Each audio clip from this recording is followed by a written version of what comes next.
नमस्ते दोस्तों, मैं Manmohan Singh Pahuja. Media today is considered to be the most powerful entity in the world.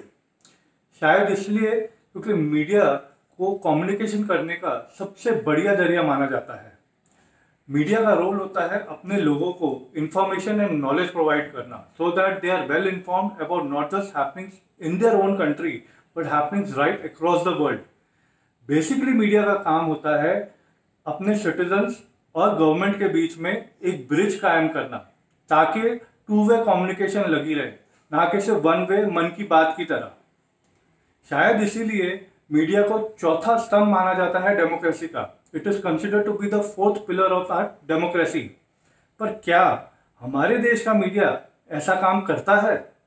2014 से पहले की टीवी डिबेट्स और आज की टीवी डिबेट्स में एक बात कॉमन है।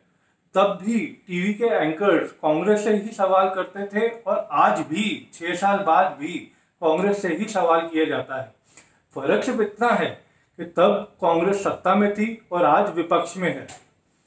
मीडिया के लिए जवाबदेही शुरू से ही कांग्रेस की रही या फिर राहुल गांधी की। बीजेपी या प्रधान सेवक जी से तो वो गलती से भी सवाल नहीं करते। नहीं मानते? चलिए कुछ फैक्ट्स बताता हूँ। 19 जून की ऑल पार्टी मीटिंग में हमारे प्रधानमंत्री जी ने कहा, ना कोई देश में घुसा है, ना किसी ने हमारी जमीन ली है, ना ही कोई हमारी पोस्ट पे कब्जा हुआ है। उससे कुछ ही दिन पहले श्री राजनाथ सिंह जी ने, हमारे डिफेंस मिनिस्टर और एक्सटर्नल अफेयर्स मिनिस्टर ने बिल्कुल ही विपरीत बयान दिया था। तो क्या मीडिया ने सरकार या प्रधानमंत्री से यह सवाल पूछा कि एक ही सरकार में इतना विरोधाभास क्यों है? फिर जब चाइना मोदी जी के इसी बयान को लेके अपना गलवान वैली में होने को जस्टिफाई करने लगा, तब भी मीडिया की हिम्मत नहीं हुई मोदी जी से सवाल जवाब करने की।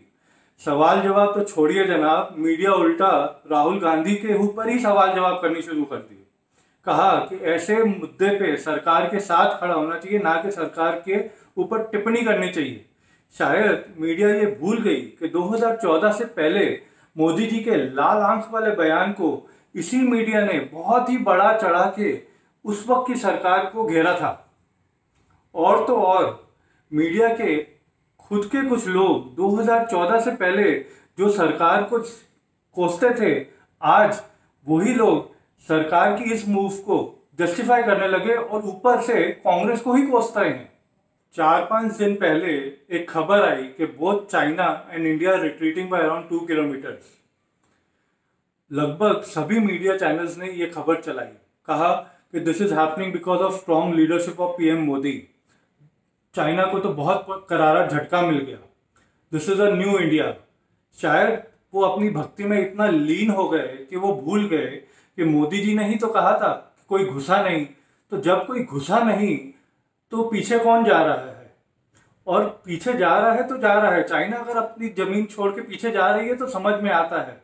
हम अपनी जमीन छोड़ के कहां पीछे आ रहे हैं? 2013 में मोदी जी भी कुछ यही कह रहे थे।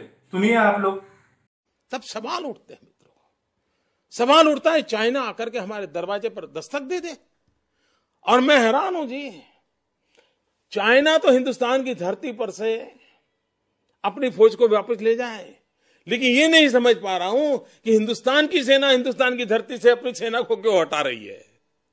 दिल्ली की सरकार जवाब नहीं दे पा। सिंपल सा सवाल है कि चाइना हिंदुस्तान में घुस के आया, वापस गया, ठीक बात है, लेकिन क्या कारण है हमारी धरती पर से हम भी पीछे गए?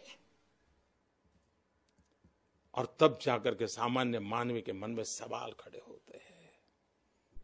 दिल्ली में इतनी मजबूत ताकतवर सरकार होने के दावे हो रहे हैं, लेकिन हमारी माताओं बहनों की सुरक्षा को लेकर के हमें चिंता हो। सुना आपने? मीडिया को यह बात ध्यान में नहीं आई, या हो सकता है जानबूझ के ये चीज चलाई नहीं उन्होंने। एक और उदाहरण आपको देता हूं।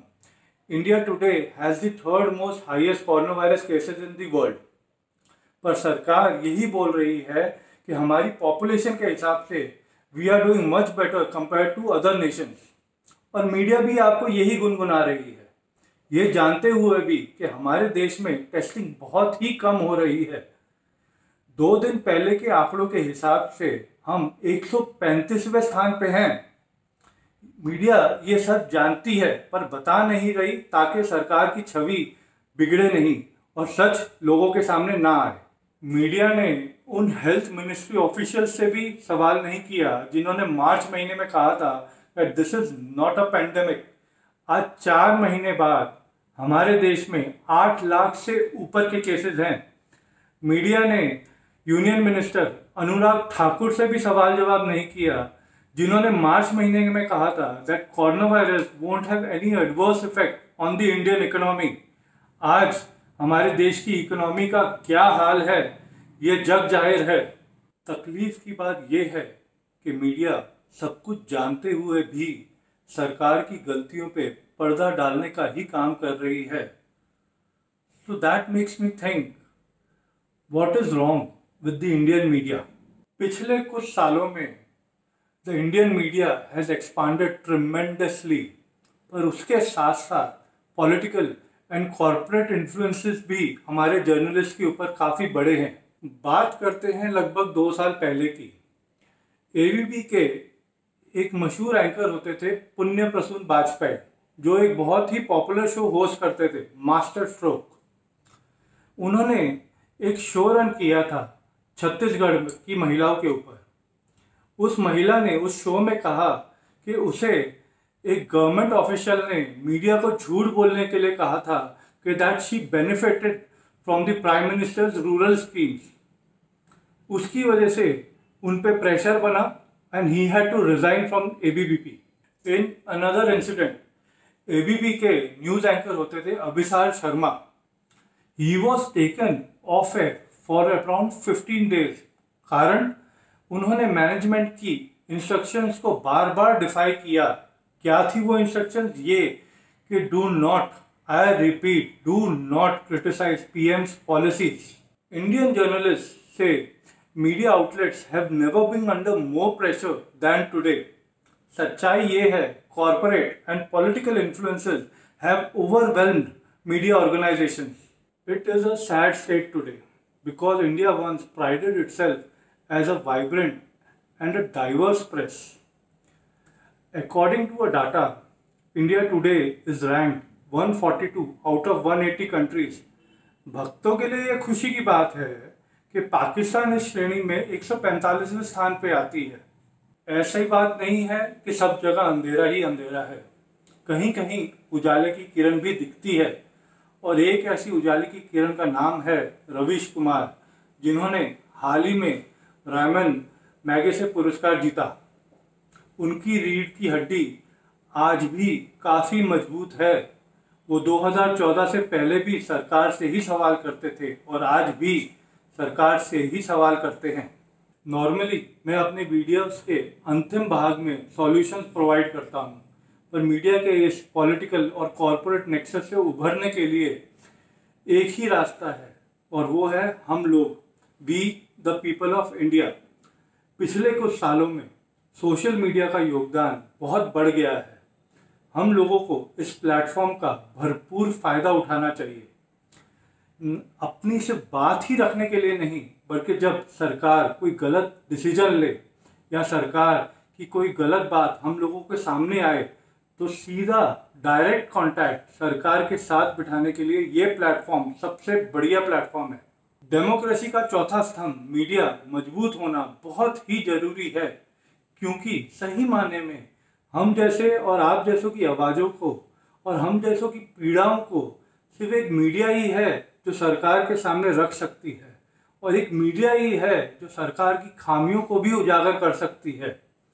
अब हर कोई मोदी जी की तरह नहीं कह सकता कि भाई हम तो फकीर आदमी हैं जी, झोला लेके चल पड़ेंगे। हम और आप कहाँ जाएंगे? हमें तो लड़ना भी यहाँ है और जीना भी यहाँ है। पॉलिटिशियंस एंड कॉर्पोरेट्स ये ना भूलें, the press was to serve the governed, not the governors. जय हिंद।